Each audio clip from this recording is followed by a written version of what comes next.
talking about how it was like carrying the flock and all that sort of stuff, and then tells a couple of other stories about the seed falling on the soil and things like that, doesn't he?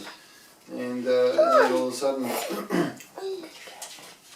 there's 5,000 people that he's preaching to in turning the fish and the bread, and he's able to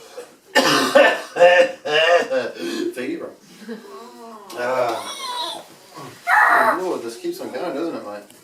Just keeps on going. What else we got here? Another shepherd and the Good Samaritan, and talking about how the Good Samaritan pulled across the side of the road and helped someone who was lowly, a bit like that person on the road today that we helped. And then raising Lazarus. All of a sudden Lazarus, he was dead, now he's alive. Absolutely amazing. Okay, and then next minute, wow, where are we going up to now?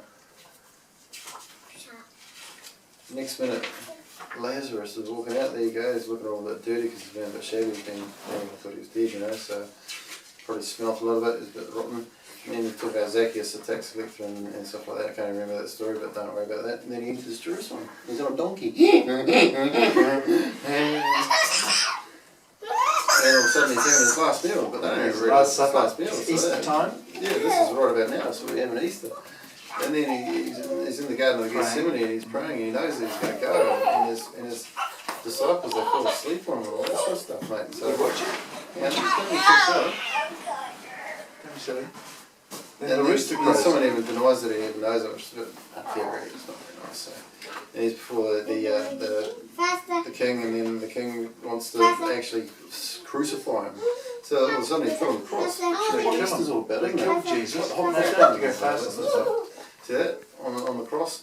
And he's on the cross with a couple of thieves and all that sort of stuff, and they're making him be the same as him, but he's not really, because he's the son of God. He says the son of God, that's what it's all about. And then all of a sudden, he's up there for long enough that they decide that he's dead now, and they put him in the tomb. They show him away, and then these ladies come along and realise that the tomb was open. What the heck's going on here? And they come along and he's not there anymore, and the angel's there, and then he's going, wow. And he's all of a sudden he's risen from the dead. The next minute they see him, they don't even believe what they're seeing. And then he goes and wanders around and has a talk to his old mates and a few yarns with a few blokes, stuff like that, and they don't believe it. It's unbelievable. And all of a sudden they realise that the Holy Spirit is with them and that he's up and going to look after them.